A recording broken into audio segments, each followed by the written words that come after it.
So good evening. My name is Peaches Valdez, and I am the Dean of Admission here at Hamilton. And I would like to welcome you to the Athletics and Wellness panel here at the college. I will also be your moderator for this evening. So thank you for joining us. Tonight's conversation is going to explore the opportunities and resources available for our students to remain active on College Hill. So whether it's playing a varsity sport, participating in club or intramurals, or taking a fitness class on campus, our students are able to successfully balance working and playing hard. So I'm going to have my colleagues and panelists introduce themselves shortly. First, I would like for my colleagues, John, Lauren, and Dave, could you introduce yourself, your name, your position, a bit of description about what your particular roles on campus, and then a little bit about why you are a member of this Hamilton community. So John, do you want to go first? I sure will, Peaches. Thank you. Good evening, everybody. My name is John Hind. I am the Director of Athletics here at the college. I am a 1980 graduate of the college, majored in mathematics and economics. I also played football and lacrosse while I was here at on the Hill. And I have stayed in higher education throughout my career, with the exception of a stint for 5 years as a high school mathematics teacher. I've also been in Division III and Division I as a coach in football and lacrosse, and as holding several different administrative responsibilities. And that's my background. Welcome aboard. Thanks, John. And how about you, Lauren? Hi, everybody. My name is Lauren Cupp, and I very proudly coach the men's and women's golf teams at Hamilton. I'm also a member of the physical education department faculty, and a former 3-sport athlete at Hamilton. I also started the women's golf program while I was at Hamilton, which I have the pleasure of coaching now. So welcome, everybody. Great. And Dave? Good evening, everybody. My name's Dave Thompson, and I am the director of the Fitness Center, and I am also the director of the college's wellness program. I am very proud to say I've been at Hamilton for now in my 38th year. And during that time, I've been able to do most of the jobs in the athletic department to this point. And I'm proud of many things about this college, but probably in my current position, it's the fact that this place really appreciates balance. And when you come to Hamilton, this is a place that's going to challenge you. This is a place that's going to push you, but I'm so fortunate in my position that I get to provide some balance. And so you're going to have some fun with the programming that I do, and you're going to learn how to relax, and you're going to learn how to enjoy fitness and wellness activities. So look forward to answering your questions tonight, and let's have a good evening. Great. Thank you, Dave. And then we're also joined by one of our students, Kayla. If you'd like to introduce yourself to us, your class year, where you're from, your major, if you have a minor, and some of the activities you're involved in on campus. Sure thing. So hi, everyone. My name is Kayla Gamad. I am a senior, so class of 2021. My hometown is Middletown, Connecticut, which is not too far from Wesleyan. And my major is world politics with a focus in poverty and development. And I am actually very active on campus. I'm a residential advisor. I work in the library as a digital media tutor. And I'm also the president of the Athletes of Color initiative that we have on campus. And I'm also on the women's basketball team, just to name a few things. So you're not busy, Kayla, at all. No, at all. So this evening, I pulled together some questions to ask our panelists, but please feel free to ask your questions in the chat box to the right side of your screen. So we're going to get started. So my first question is to both John and Dave. It's more important than ever for our students to take care of themselves while they're in college. And so what is the college's philosophy towards health and fitness for all of our students, but also for those who are playing on varsity sports? Well, I'll take it first, and I'll give the broad view, and then I'll let Dave dive a little more deeply into it. But I would say we value it greatly. Our programming is extensive. And just to lay it out there, we have 29 intercollegiate athletic programs, 15 women's sports and 14 men's sports. And we have about 1/3, just slightly over 1/3 of our student body participates in intercollegiate sports. we currently offer another 17 club sports. And when you add in the students who are participating in the club level, we're now in the low 50s from a percentage of participation standpoint. Then when you add in our intramural and recreation programming, we climb up into the low 70s.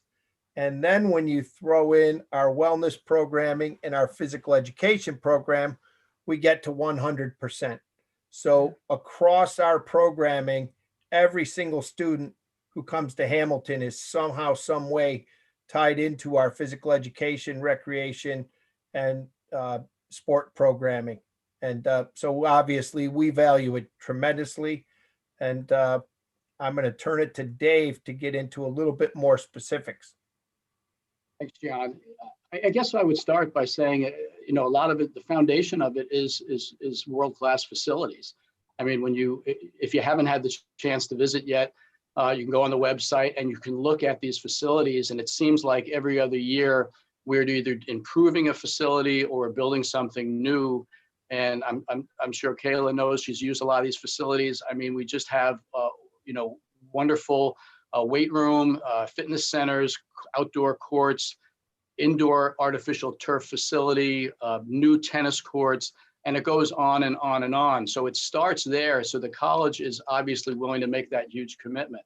As John mentioned, we have had a physical education program as part of our graduation requirement for longer than I've been here, for sure. And that shows a commitment from the college that physical education and activity, physical activity and wellness is a priority.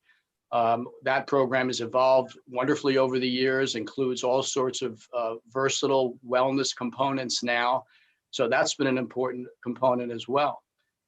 Overlapping that program is a wellness program that I'm privileged to run, which provides additional classes after school, before school, at lunchtime, that students can participate at their leisure any time of day throughout the week. In addition to those fitness classes, there are all types of classes in stress management, time management, meditation, study skills, things like that. We've done programming in sleep, and as I mentioned, stress management. So these are all things that the college has made a commitment to. Even at this point, we're entering a strained semester, where we're doing a great job dealing with COVID here, but the college has made very clear to me that wellness and physical education is a very, very high priority at this time. So I've still been given the liberty to run my programming as I have. And one of the greatest pieces of evidence to this has been because of the limitations from New York State, we haven't been able to use our indoor fitness center. The college put up a 12,000 square foot tent outside, and we moved the majority of our fitness equipment outside. We took the rest of our weight equipment and put it in our indoor practice facility. And now we have about 20,000 square foot of fitness space for our students to use. I'm not aware of many other colleges that have done that. So that is the commitment. I will say, Dave, right before I was coming in for this session, I saw on the field hockey field, there was a yoga class going on, and it had maybe about 30 students across the, across the field, all doing, child's pose, which I thought was pretty awesome, because it's like in the middle of the day and you see them practicing, the team's practicing, but then you also see this wellness class happening at the same time. So, right. Well, that's so definitely correct. There's commitment. Thanks for mentioning that. And we're doing spinning outside, and we're doing pickleball outside and all that. So we're proud of it. We're going to keep going as long as the weather will allow.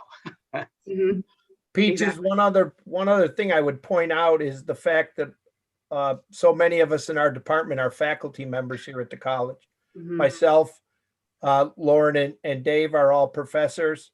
All of our head coaches in our department are faculty members here at the college. So I think that speaks to the value that the college puts on our physical education program, that we are considered co-curricular rather than extracurricular. Yeah, no, John, I think that's a great point to have, because I think as faculty members, you understand the balance, that very intricate balance that students have to maintain their athletics and their commitment to athletics and fitness. And so I'm actually going to have Kayla talk a little bit more about that, about how she balances it all. But the fact that you all teach classes, that you understand, what students are going through, that you see them not just as players on your field and on the courts and the course, but you see them as students who are going to be, in the labs, on the stage, in cohort groups. And so the idea of having that knowledge is something that's really important to us here at Hamilton. And so actually, that's a question I have for Kayla, as a student athlete, as a scholar athlete, how do you balance that? How do you, are you, you are also involved in a variety of activities. Like, how do you maintain that balance? I would say that it was a serious learning curve. And even I'm also a type A personality myself. So I like color coordinating everything and planners and all that stuff. But even coming to Hamilton, it was an extreme learning curve. Mm-hmm. And but for even those who are not so organized, I would say really take time, especially the first week, to understand, feel out your schedule. So when you're doing homework, pay attention to how long it takes to get this reading done, because it doesn't take 30 minutes to get through work anymore. Mm-hmm. So pay attention to stuff like that, note that, see what classes, look at the syllabi. Looking at syllabi is really important for looking at what your week looks like, what your month looks like.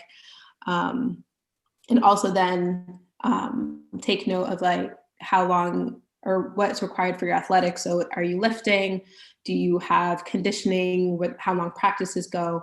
And take the first 2 weeks of the semester to really figure that out. And then going forward, outline your weeks. Because how I organize myself, I do it by week. So I look at my week schedule and plot it out. So I know on Sundays I can get ahead on my homework for the week, because I know that Wednesday is going to be really crazy for me and have a paper due Friday or something like that. So really taking time to time management, but feeling out how long it's going to take you to get your work done, but also how much time is carved out for athletics as well. Mm-hmm. So how many hours a week do you think you're either playing or you are training during the season? In season, yeah. We lift twice a week, so that's 30 to 40 minutes each, and then practices range from 2 hours. So quick math, I'm in the humanities. So I was thinking maybe 12 hours a week. So about 12 hours a week. Rehab and stuff like that after practice, because taking care of your body is also really important. So a lot of times after practice, you'll see all the players go into the training room, get into the ice bath or roll out. So I would say about 12 to 13 hours a week. 12 to 13 hours. Okay. And then Lauren, as a coach, as a faculty member, as a mentor to your students and to your team your team, how much time are you devoted to that? How much is in regards to coaching? And what is your particular philosophy working with students, especially since you were an athlete at Hamilton? Yeah, well, I'm always amazed, Peaches, at our student athletes like Kayla that are involved in so many different things. And I would say that that's really the norm, is that all of our student athletes are really involved in, in a lot of different activities, and the things that Dave mentioned, from wellness to intramural sports to the various clubs on campus. And I usually have my student athletes think of their whole college experience as a piece of pie, really. I mean, of course, we want them to, devote a lot of time to athletics and a lot of time to their academics. And we want them to be successful both in their craft and in the classroom. But there's certainly left in the Division III experience, there's certainly part of that pie that's left to do all the other awesome things that Hamilton has to offer. From clubs to intramurals, to volunteering, to being in leadership groups. During the season, of course, that athletic piece is a little bit bigger. So maybe the social piece is a little bit smaller, but in the off season, that social piece can really grow.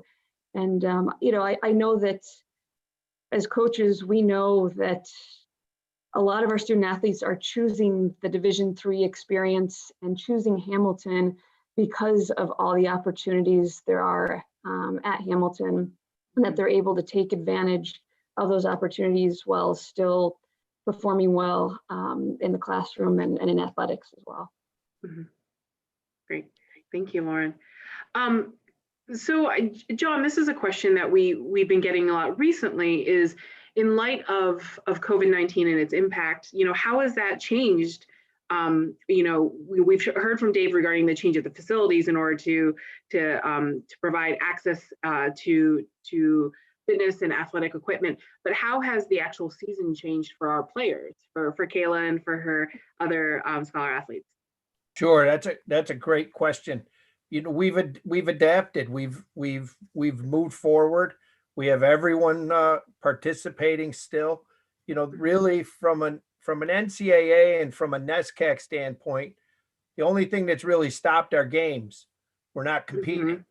And then of course, we have to follow. We would be negligent if we weren't following all of the best practices that are put forward by the Center for Disease Control, by the NCAA, by the state of New York, by our own Hamilton College COVID task force.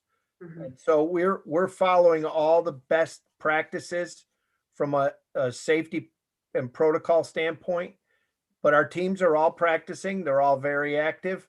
We're phasing things in. We actually just moved into phase 2 in New York State yesterday. So we get to do we started out with small pod groups across all of our teams. We started our fall varsity teams first. We held back on some of our club teams and our spring teams, and our spring teams then started. So they're not at phase 2 yet, but we started with phase 1, which creates a lot of distancing, smaller groups. We've now moved to slightly larger groups, but in some instances, for example, football, we're still not all together in a practice yet as a football team. But then on the other hand, this phase has allowed us to put all of our soccer team together, but still with a lot of distancing, and we'll figure things out as we go. We've been very fortunate here at the college. So many people put in so much planning throughout late spring and all summer to be ready to welcome our students back. The hill's just not the same when the students aren't here. And, Right. I would say the college did a tremendous job. Everyone chipped in to figure out what plans needed to be in place. And then I would follow up by saying, I've been so proud and impressed at the responsibility of our students who have come back, to me, it's a clear indication of how much they love being on the Hill. The fact that they're working so hard to follow the protocols and follow the procedures, it speaks to me about our community. Our community, as Lauren said, the Hamilton community is built on I think 2 major things: campus involvement and relationships. And we push our student athletes to be representative of campus. We applaud situations like a Kayla, who's an outstanding student, an RA in a dorm, a president of a club, and by the way, a women's varsity basketball player.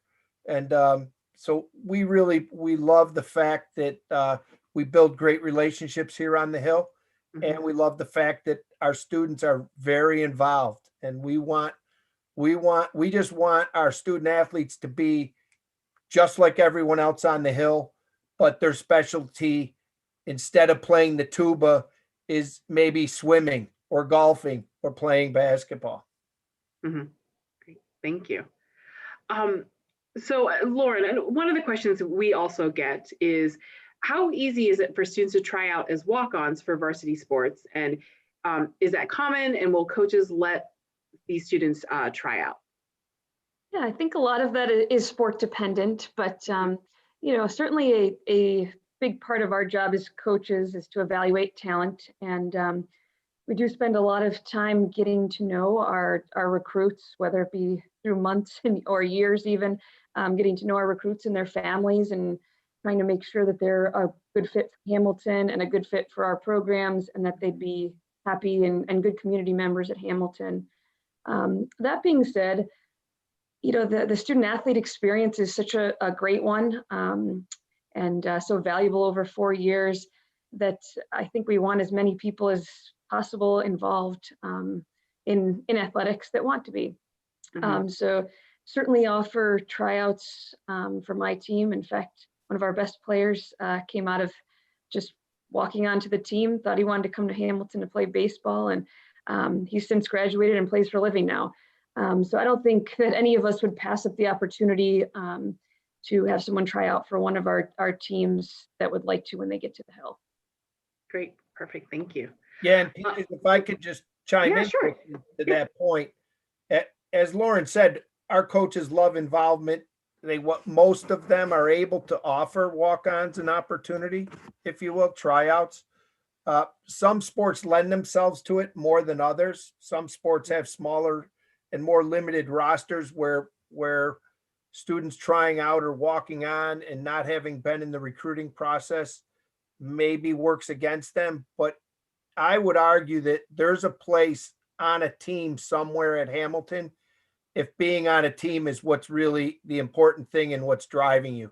For example, rowing makes a living off of novice rowers. There's actually a novice boat every year for people who are new at rowing to row in every event, or in every regatta rather. Track and field, we have several teams that have a much wider opportunity to add to roster numbers. So I think if you really want to be on a team, there's probably a way you can participate.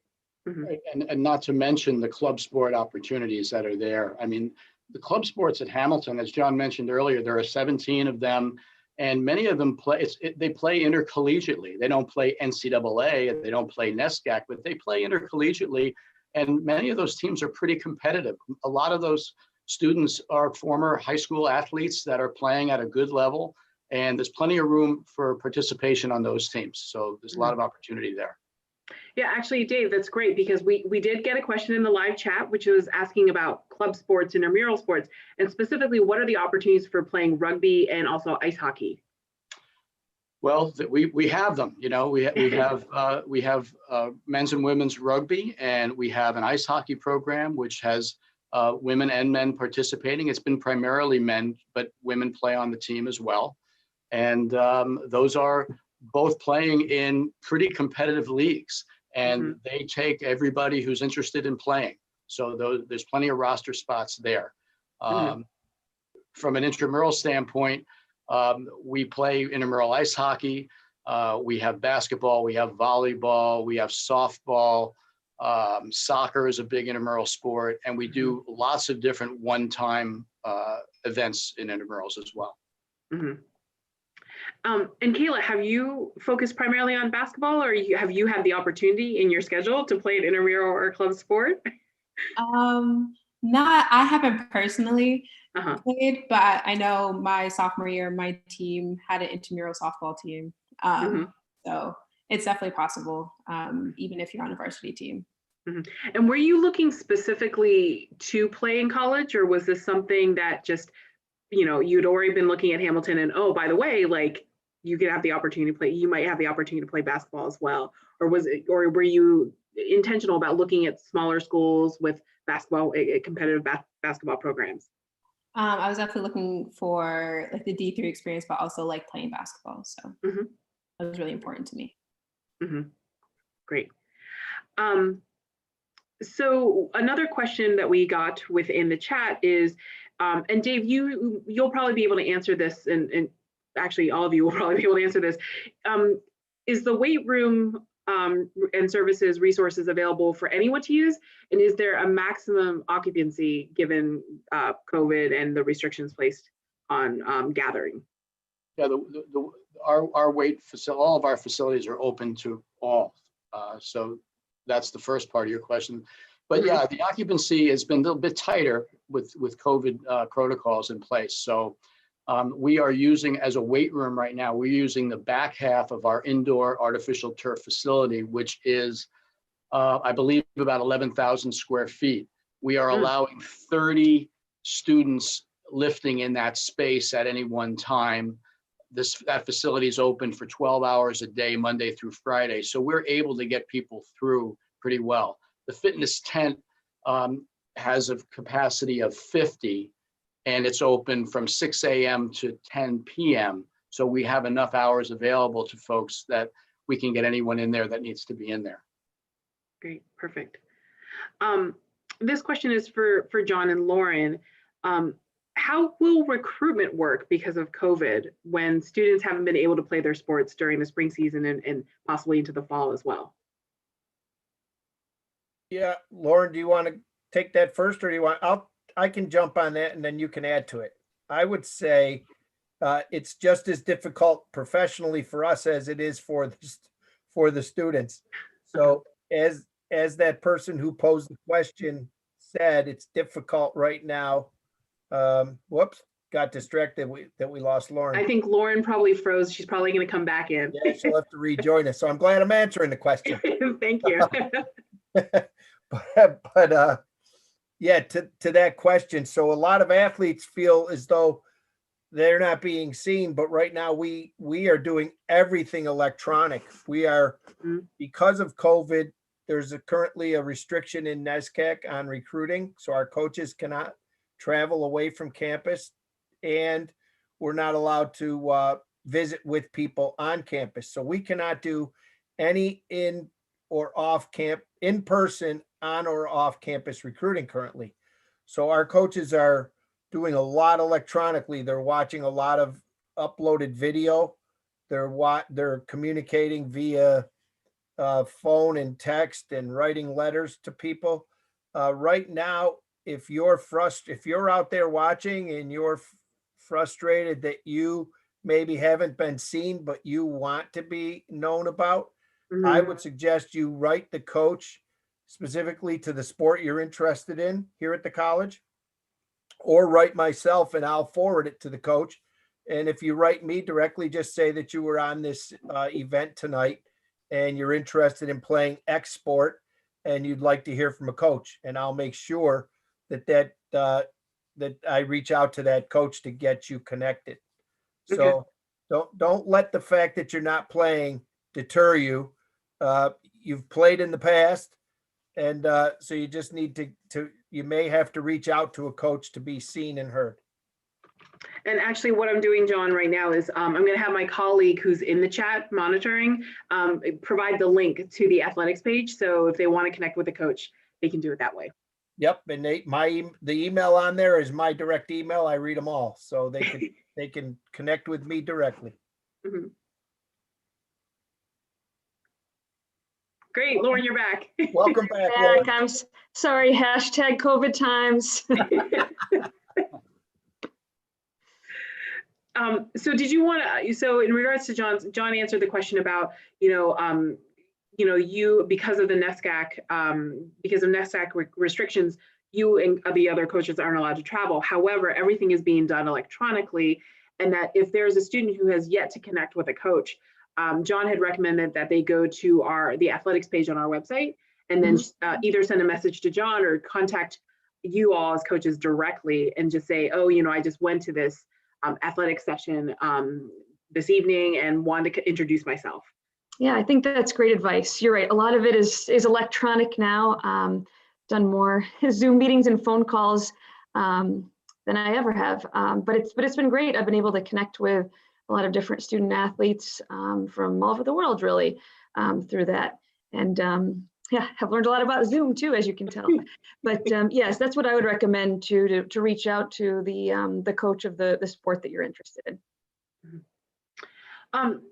Kayla, we had another question within the live chat that specifically talked about, having that balance between classes and playing sports. And so can you talk a little bit about the situations in which maybe you had, the relationship that you have with your coach, possibly about if you had to attend a tournament and couldn't, and had to miss a class, or the opposite, maybe there was an additional study session that you really need to go to before an exam. How do you work with a coach?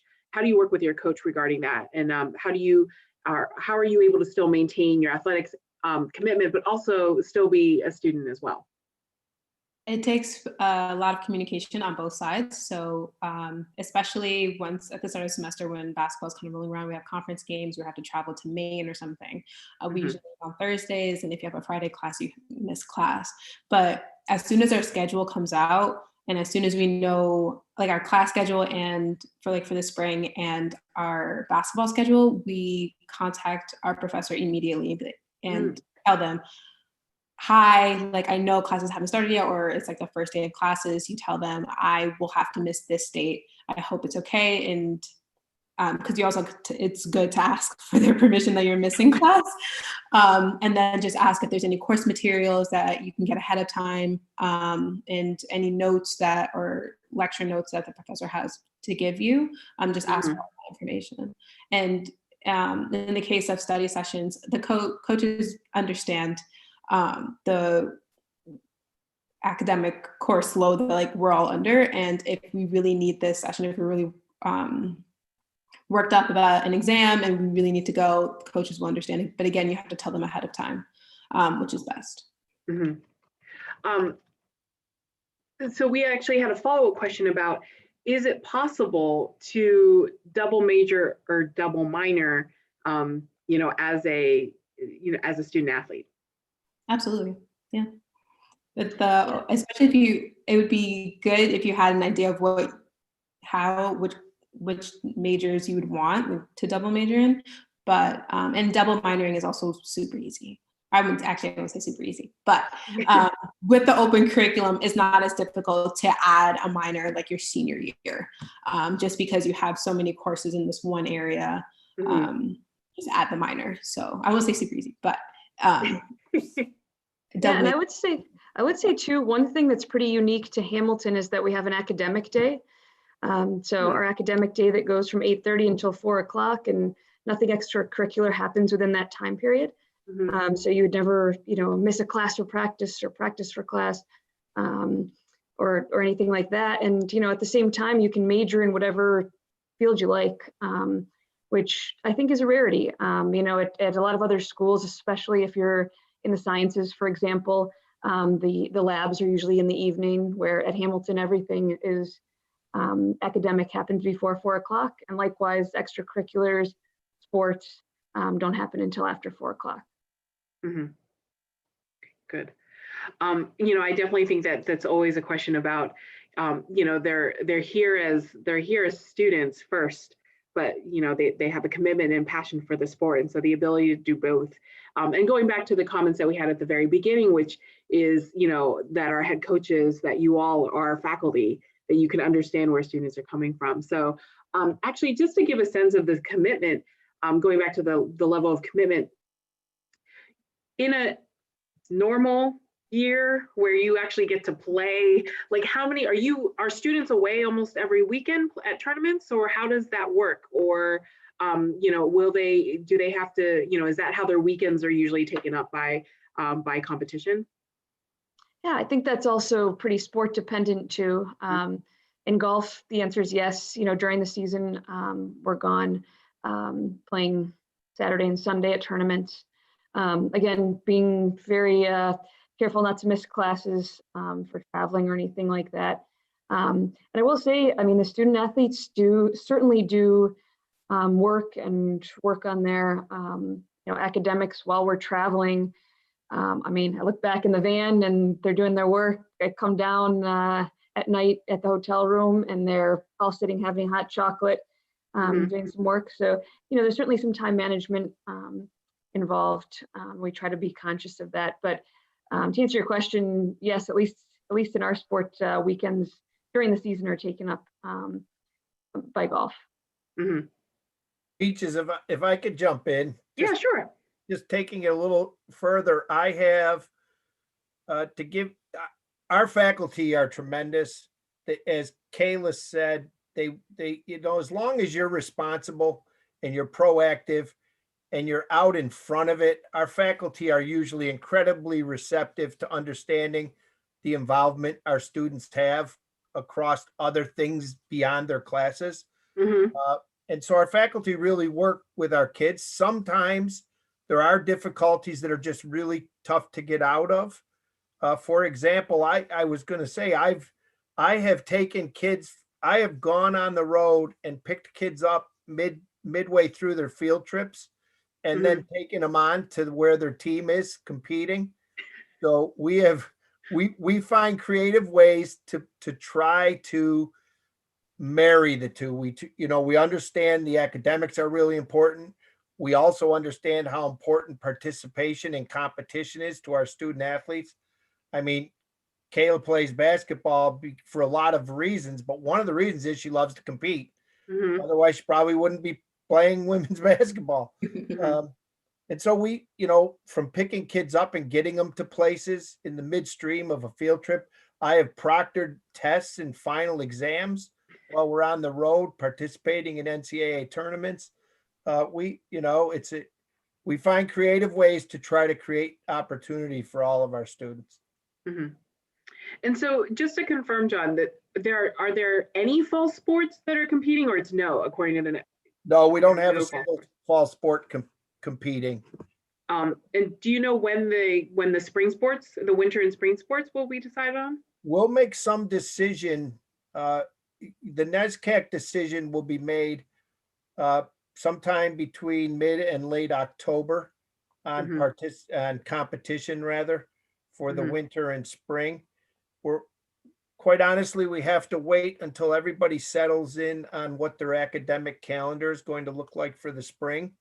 And then once we take those into account, and we also take into account the guidance we're getting from the NCAA and from the CDC and from New York State, we'll figure out if we can travel off campus. We'll figure out just how, what kind of close contact can we have with other people. Right. There's a lot that goes into it.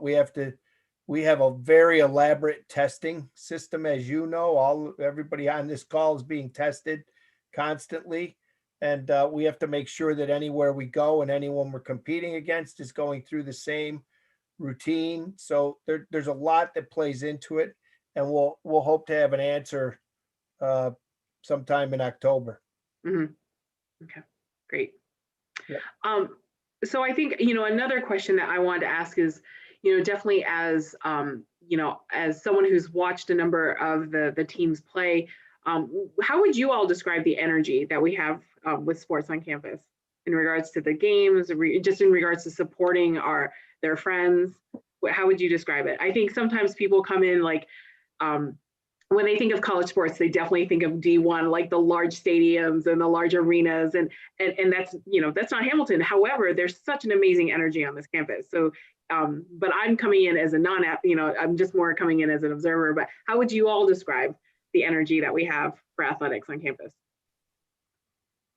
Yeah, I've been fortunate enough to kind of see the athletics and athletic programs grow over the last 15 years now.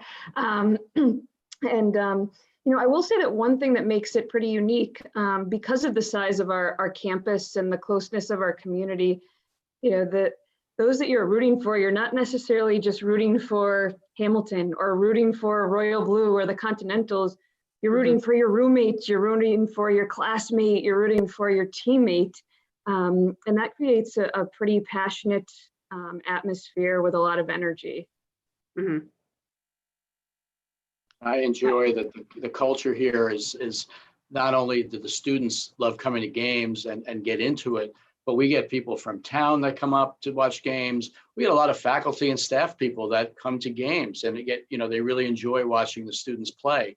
And it's a great community event. It's a great coming together of our campus. So that's been really fun to watch. And it's really, as I said, I've been here a few years. In the last 12 years, it's the best I've ever seen. It's just outstanding. And we've been winning a lot more too. So that's makes it fun too. I'll jump to a moment, and then I'd love to hear from the actual person out on the court's perspective. Right. But a moment that actually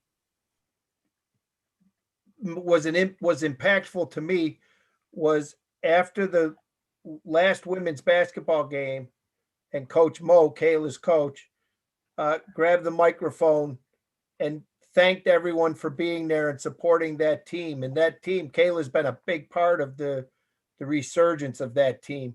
And they really are highly competitive right now.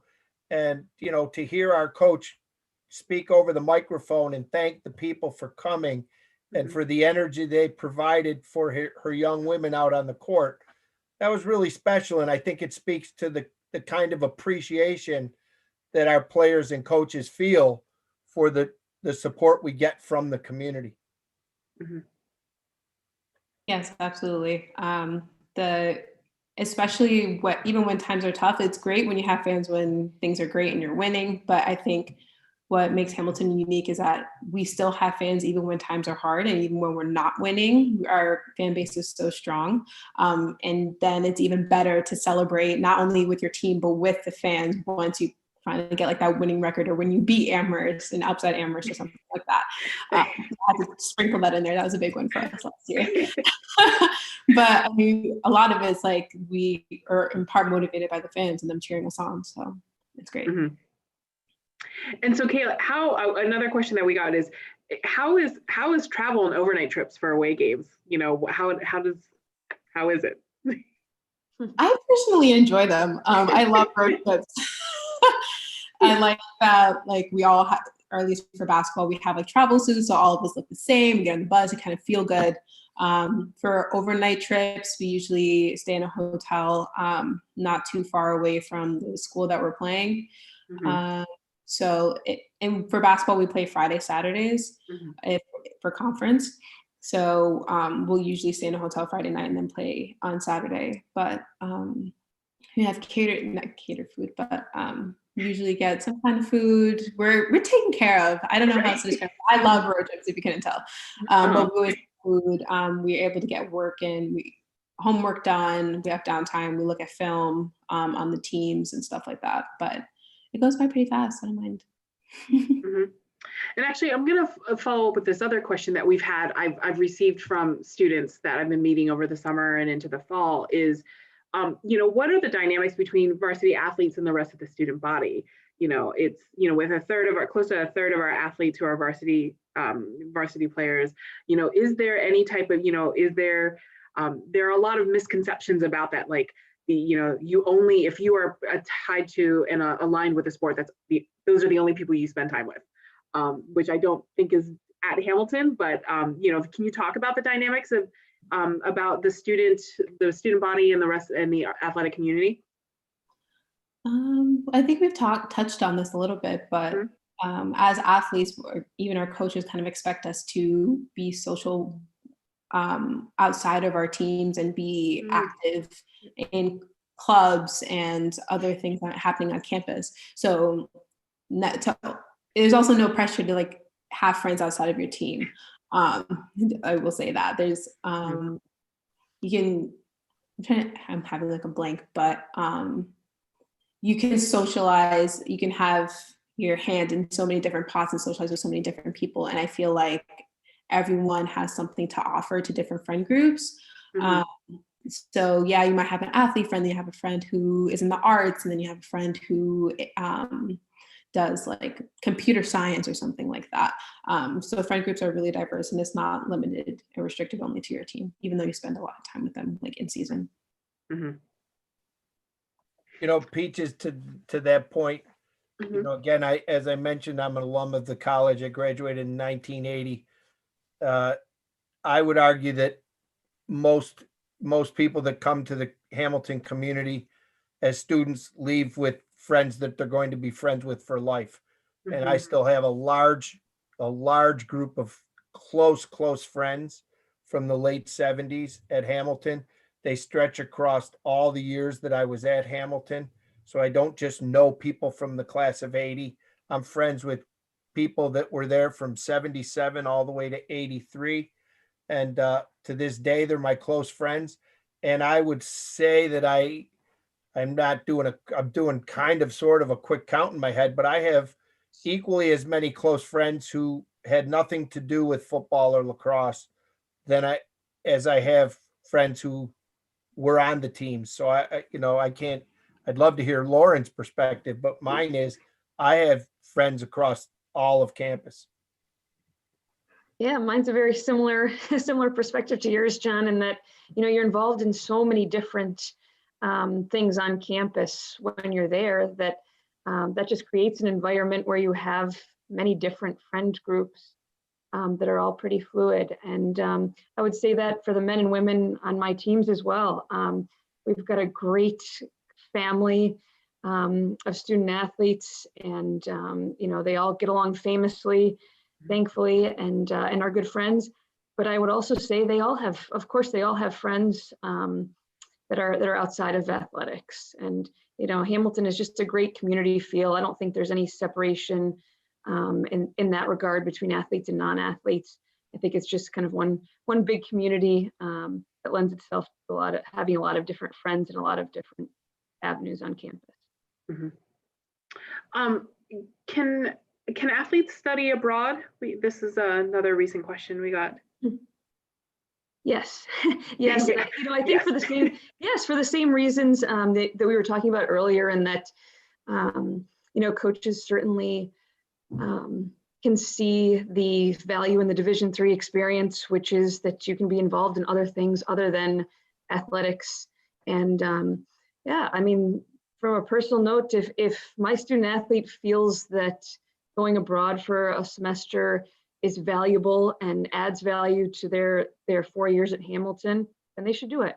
Mm-hmm. At the same time, I will also say that a lot of our student athletes and non-student athletes and students are so happy on campus that they choose not to go abroad once they mm-hmm. get here, because they know that their time on the Hill is also finite, and that's really awesome too. But to answer your question, yes, if student athletes think that it's valuable to go abroad, they should do it. Mm-hmm.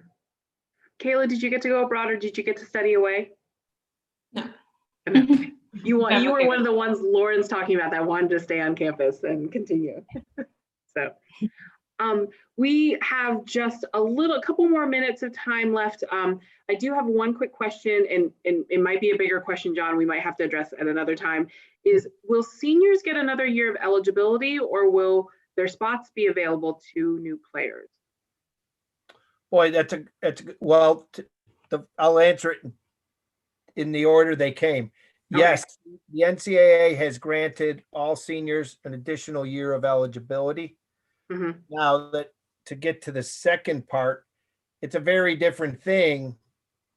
Being granted the year of eligibility and then actually using it are two different things. I would argue that the vast number of Hamilton students are on a trajectory that while they certainly are disrupted and sad about missing out on their sport opportunity, most of them will continue on their academic path and graduate on time. Some may end up using that eligibility somewhere else at a graduate school, for example. Some may choose to delay their academics. As you know, we've had a small number of students take leaves. We had we're not really overwhelmed with people that have taken leaves or gap years. And I think that speaks to our community. Again, as all of us have talked about all night long, we're so involved in so many things that most students want to stay on course. So for example, I don't even know this answer, but we'll find out on the spot. Kayla, you're scheduled to graduate. And if your basketball season, if COVID restricts us further and we can't have a basketball season, will you still stay on schedule to graduate and move on with your life and be sad you missed that final season of basketball? That's what I'm guessing you're going to do. Yeah, or would you delay it to come back to play basketball? I think I'm going to stay on track. Yeah, Peaches, and that's what we encourage. So I think we're going to have pretty darn close to the regular rollover of students. We're very sad for them, those who are losing, like all the fall seniors this fall, who are losing their final opportunity to play. Most of them will move on, but that's what Hamilton's all about. Great. Well, that's all the time we have tonight, but I wanted to thank my panelists for participating in this evening's panel. Thank you all for your really great questions, and please stay connected with us. Please visit hamilton.edu/discover. This page will be updated regularly. And again, please contact the athletics department. We've provided you the link if you want to connect directly with the coach. But good luck with the college process, and we look forward to learning about you more in the upcoming months. Have a good night. Thank you. Thank you. Bye. Bye-bye.